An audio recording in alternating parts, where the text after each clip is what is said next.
into the international standards, and of course it is an important tool for engaging the investment for the business development and economy development.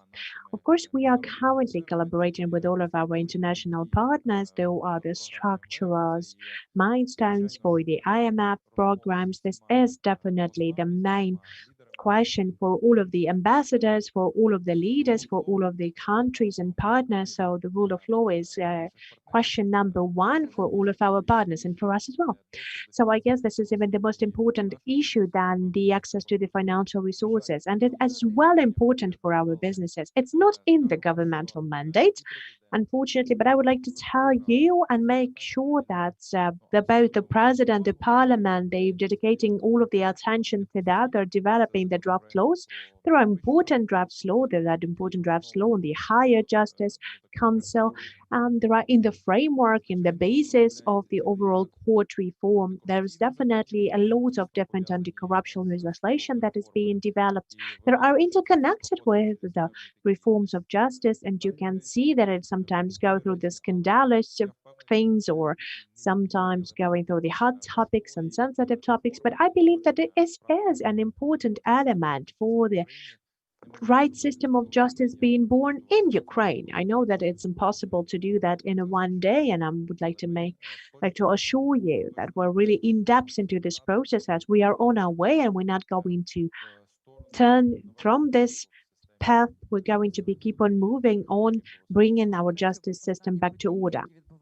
Okay, the most recent events that has happening in the media space, they're actually showing that there is some serious intentions happening. We're always supporting the just things happening as a transparent business community. Speaking on green energy, there is another question on green energy and the overall investors that invested into this sphere. We're still thinking whether they would like to invest in this sphere or not.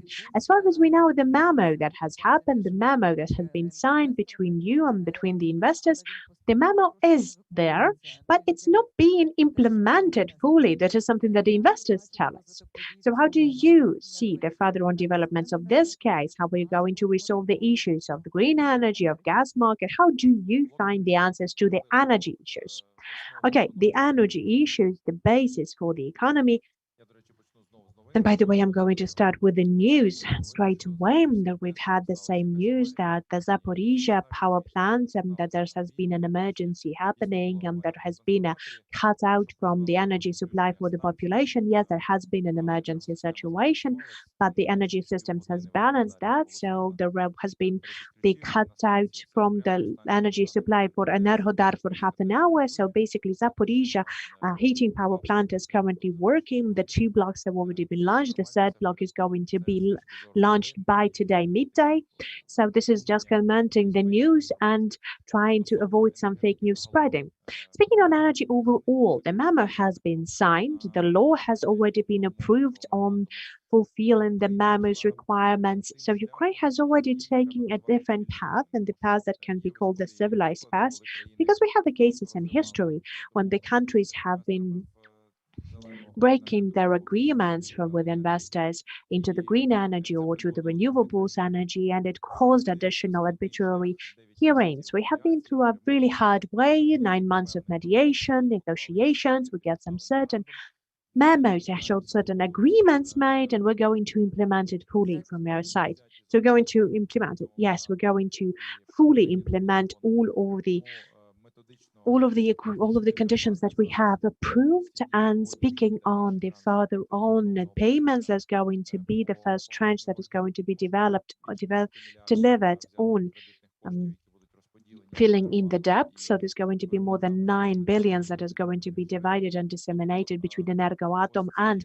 the producers from the renewable resources. So all of these preconditions that we have taken under the memorandum, they're going to be fully implemented and fully covered. So there are some conditions that might change in months or years, but definitely we're going to keep on moving in the civilized direction further on. We are really taking care of the positive image of our state. It is very important for us to keep on having the good relationship with our investors. We keep on moving into the civilized way as we did before. Speaking on the gas issues, and I would like to repeat myself and say that we are moving to the civilized world. The civilized world presupposes using the market conditions, the free market condition. Market conditions is to transform something that we have been working with for 70 years in the USSR and for 30 years in our economy and independence. So we are now taking down the regulated economy. We're going to the monetizations of all of the discounts that we've had. We're going to be speaking about the taxation discounts or taxation benefits. We're going to take down the corruption. And we'll also keep on moving inevitably to this path. Yep, it's a hard way, it's a hard path to take. It's going through some certain transformations, certain speculations on the way. It causes dissatisfaction among the society because, of course, it might be some shocking things that are taking place. Like, for example, the gas prices increase, and gas prices increase has caused the increase of the overall payments for the utilities. Our market is still young. Our market is not fully regulated yet. So as a government, we've needed to put this price gap for February and March in order to protect the people from the really big difference between the prices. We really would like to get to the annual price making. It's going to give them some certain stability for both population and the businesses. It will give the well-balanced price for gas all year long, but it's not going to take away the opportunity for you to choose the monthly tariff. And this is going to be the right for each and every person, as in a shop, to use the different products from different suppliers, to choose their price, to choose their quality. So we are going to the corruptless place, where we do not have the high prices, we do not have the monopolies. This is our way that we would like to take. Unfortunately, it's not that good, it's not that easy. Yes, we are supporting this movement towards the free market. And by the way, the representatives of the energy sphere, they would really like to have a meeting with you in order to discuss these important topics and to get to a certain compromise. Another block of the issues is about the illegal sector of economy and how the government is going to deal with the shadow economy sector, because currently this is one of the important things, important moments for the businesses, the different rules of the games and ineffective work of the executive bodies in order to protect the transparent business making and to protect the even rules. What the government plans to do about that, and whether the businesses should expect the cut down of the shadow economy this year. A very important moment and a very important issue to be posed. So let us just put it this way. The businesses that are working in the legal frame, they're asking us a question. So dear colleagues, up to what time we're going to be dealing with this unjust competition with the shadow sector of economy? So there are some certain steps that we would like to take, some certain quick steps are going to be taken. First of all, according to the decision of the government, we're planning to give this opportunity to have the planned inspections and the inspections according to the risk-oriented system that the tax services have. The tax services is not a law enforcement body, but still throughout this year, the years before, a lot of people, they believe they are not going to be liable according to the legislation, because this time of the lockdown and the pandemic has been used by the gray segment of economy. They have used it, which is very negative and which is really pushing it on the people who work in the legal frame. Yes, an important remark that it would be very, very important for the inspections not to be used for the transparent companies. Yes, that is a very important note, but we haven't seen any critical claims that there has been some inspections happened illegally. Yes, the next point is we have a legislation on creating the Bureau of Economical Safety to be created. We've had a legislation that we have taken down the rights from the other law enforcement bodies to check the economical sphere. Have taken it out of the National Security Services? Yes, we have taken it out. Yeah, so they're not going to be dealing with that anymore. So, okay, we have created the Bureau of Economical Safety. That is going to be the specific law enforcement body that will be dealing with the economical issues. So there's not going to be those masked racketing, or there's not going to be these visits from the different law enforcement officers unexpected. So they were going to take it off all of the law enforcement, and there's going to be just one bureau who's going to be dealing with that, which is very important. Of course, there is the whole number. And by the way, I should mention that as well, because I understand that you have seen those comments on BP.